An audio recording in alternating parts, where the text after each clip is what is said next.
Bismillahirrahmanirrahim. Assalamualaikum warahmatullahi wabarakatuh. Alhamdulillah, alhamdulillahilladzi an'ama alaina bil imani wal islam. Asyhadu an la ilaha illallah wahdahu la syarika lahul malikul alam, wa asyhadu anna muhammadan abduhu wa rasuluhu sayyidul anam. Sallallahu ala sayyidina Muhammad wa ala alihi wa ashabihi salatan wa salaman daimaini mutalazimaini ala mamarril ayyam wa sallama tasliman katsira. Amma ba'du, faya ayyuhal ikhwanul kiram, ittaqullaha wa hafidhu ala salawati fa innaha miftahul jannah wa hiya an harri jahannam junnah. Pertama-tama, seperti biasa, kita panjatkan puja dan puji syukur kehadirat Allah Subhanahu wa ta'ala, karena taufik dan hidayahnya kita bisa bersama-sama mendengarkan tentang pelajaran-pelajaran agama yang bisa dikategorikan untuk pembelajaran kita, wabil khusus saya sendiri, biar tambah bertakwa, bertambah kuat iman dan ibadah kita kepada Allah Subhanahu wa ta'ala. Karena hidayah dan taufiknya kita bisa dipertemukan dalam keadaan sehat walafiat,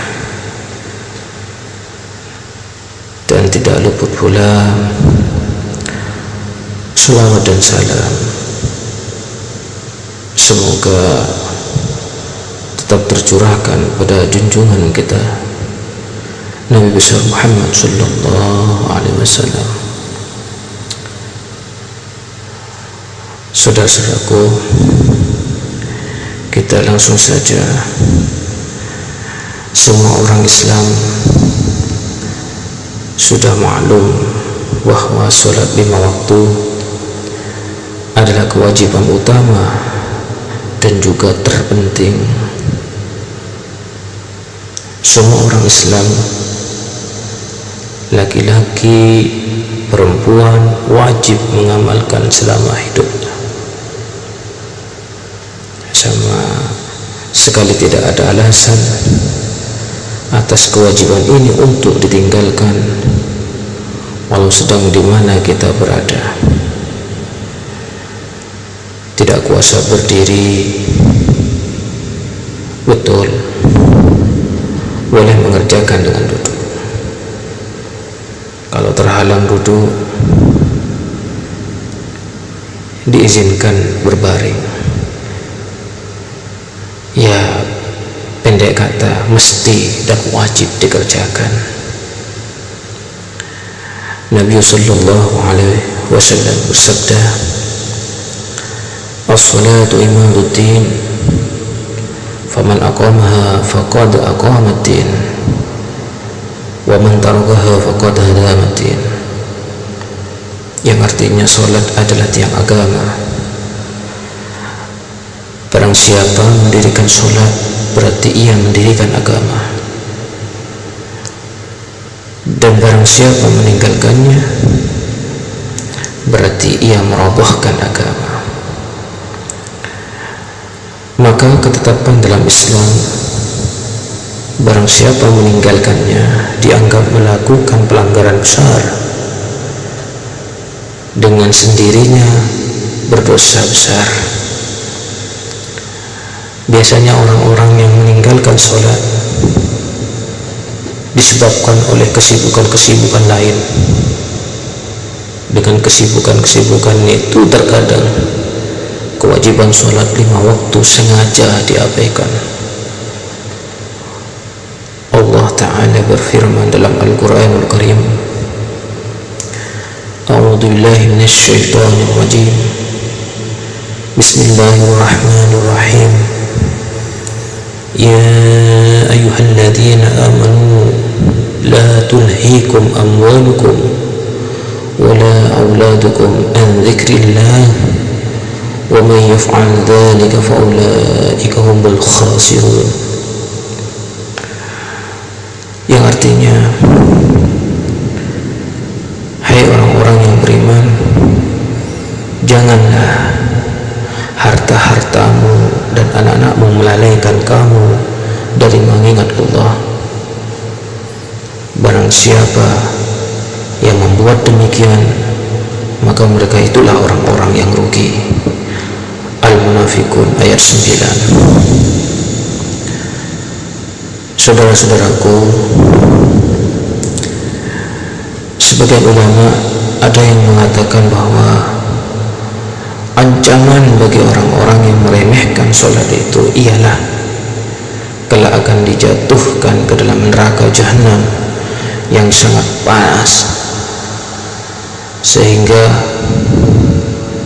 keadaan tersebut digambarkan jika seandainya sebuah gunung dimasukkan ke dalamnya, niscaya ia akan hancur karena sangat panasnya. Di samping itu, tempat tersebut disiapkan bagi orang-orang yang selalu meremehkan dan melalaikan sholat sampai waktunya habis, kecuali mereka mau bertobat kepada Allah atas perbuatannya. Niscaya Allah akan memberi pengampunan kepadanya. Para ulama tafsir menerangkan bahwa yang dimaksud ingat kepada Allah di sini pada ayat-ayat yang barusan saya baca ialah sholat 5 waktu, sehingga siapa saja yang sibuk mengurus harta, menjual dan membeli barang dagangannya, sibuk dengan perusahaannya, atau berupaya mencari harta dan sibuk hanya mengurus anak-anaknya hingga sholatnya sampai terlambat, maka ia kelak akan merugi. Rasulullah sallallahu alaihi wasallam bersabda, awwalu ma yuhasabu bihi al-'abdu yawmal qiyamah min amalihi as-salatu fa in salahat faqad aflaha wa anjaha wa in naqasat faqad khaba wa hasara. Yang artinya, perbuatan hamba yang pertama kali akan dihisab di hari kiamat nanti adalah sholatnya.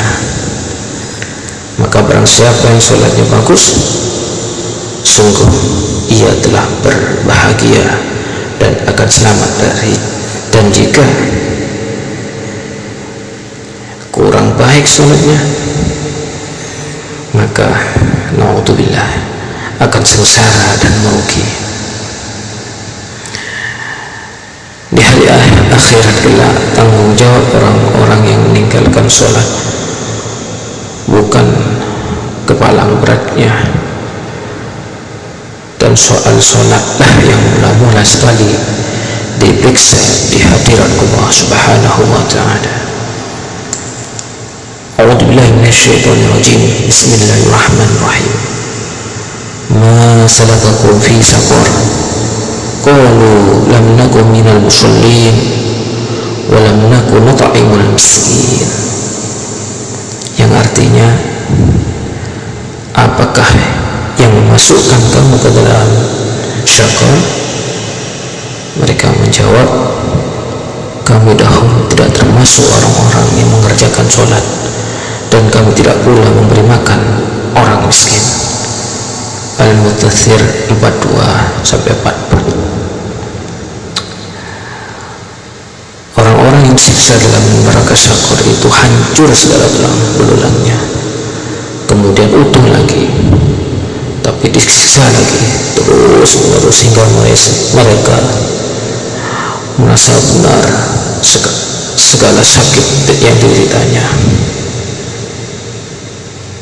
Siksaan itu akan terus menyakitinya. Saudara-saudaraku, sebagian ulama ada yang mengatakan bahwa orang yang meninggalkan sholat itu kelak akan dikumpulkan bersama Fir'aun, Haman, dan Ubay bin Khalaf, sebab mereka itu sama-sama meninggalkan sholat karena sibuk mengurusi harta kerajaan, departemen atau perusahaan mereka. Orang yang sibuk mengurusi hartanya saja sehingga meninggalkan sholatnya, besok di hari kiamat akan dikumpulkan bersama Qarun yang sibuk dengan kerajaan dan kekuasaannya, akan dikumpulkan dengan Fir'aun dan orang-orang yang sibuk dengan perusahaan saja, besok di hari kiamat akan dikumpulkan dengan Ubay bin Khalaf, yaitu dia sebagai pedagang kaya di Mekah di zaman Nabi Muhammad SAW masih hidup. Ada suatu riwayat mengatakan bahwa ada seseorang pendatang menghadap kepada Rasulullah SAW. Ia bertanya, "Ya Rasulullah, amalan apakah yang paling disukai oleh Allah?" Dalam Islam, beliau menjawab, ya, salat tepat waktu. Dan barang siapa yang meninggalkan salat, maka berarti tidak mempunyai agama, sebab salat itu sebagai tiang agama. Saudara-saudaraku, jadi apabila ada orang mengaku beragama Islam tetapi tidak mau sholat, berarti pengakuan itu tidaklah benar, dan orang semacam ini ditetapkan masuk neraka, sebagaimana tersebut dalam hadis Rasulullah SAW, "Wa idza taraka ar-rajulu fariidatan wahidatan muta'ammidan kutiba ithmuhu ala babin nar fulan ibnu fulan la yabudda lahu min dukhulin nar." Yang artinya, manakala seseorang meninggalkan satu sholat dengan sengaja, maka namanya ditulis pada pintu neraka, Fulan bin Sulan, tidak boleh, tidak pasti masuk neraka. Bainal abdi wa bainal kufri tarkus sholah. Di antara seorang hamba Islam dengan orang kafir, perbedaannya ialah meninggalkan sholat. Saudara-saudaraku, menilai kepada penjelasan barusan, nyata benar kedosaan orang-orang yang meninggalkan sholat yang begitu berat ancaman azabnya. Karena maklumlah, keberanian orang-orang yang meninggalkan sholat berarti berani melawan perintah Allah dan Rasulnya, mengandung arti pula memutuskan hubungan munajat terhadap Allah Subhanahu wa Ta'ala yang Maha mengetahui gerak-gerik di dalam hati hambanya. Meninggalkan sholat 5 waktu samalah artinya dengan melanggar undang-undang Allah. Sebagai akhir dalam uraian sekarang ini, kami pesankan kepada kalian, khususnya saya pribadi, yang umum lah maksudnya, ya, kita semualah. Yang kalau kita hendak mengetahui kematangan Islam seseorang muslim, lihatlah saja tentang sholatnya. Selagi seseorang itu masih biasa mengabaikan sholat, sangat boleh jadi Islam di dalam dirinya belum matang. Sebaliknya, setiap orang yang taat ibadahnya menunjukkan Islamnya sudah matang benar. Qala Allah Ta'ala wa huwa asdaqul qailin. A'udzu billahi minasyaitonir rajim. Bismillahirrahmanirrahim. Hafidhu 'ala sholawati was salatil wusta wa qumu lillahi qanitin. Peliharalah semua sholat kalian dan sholat wusta. Berdirilah kalian untuk Allah dalam sholat kalian dengan khusyuk. Saudara-saudaraku, semoga Allah memberikan hidayah, ampunan, dan taufik kepada kita, dapat melaksanakan semua perintah Allah, sehingga memperoleh rahmat dan anugerahnya di dunia dan akhirat. Dan semoga kita selalu dikaruniai sehat walafiat serta husnul khatimah.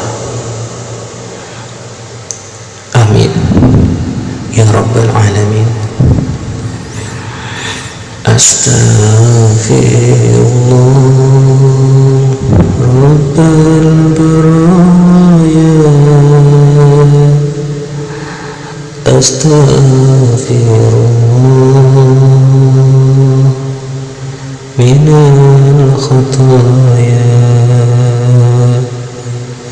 Astaghfirullah rabbal baraya.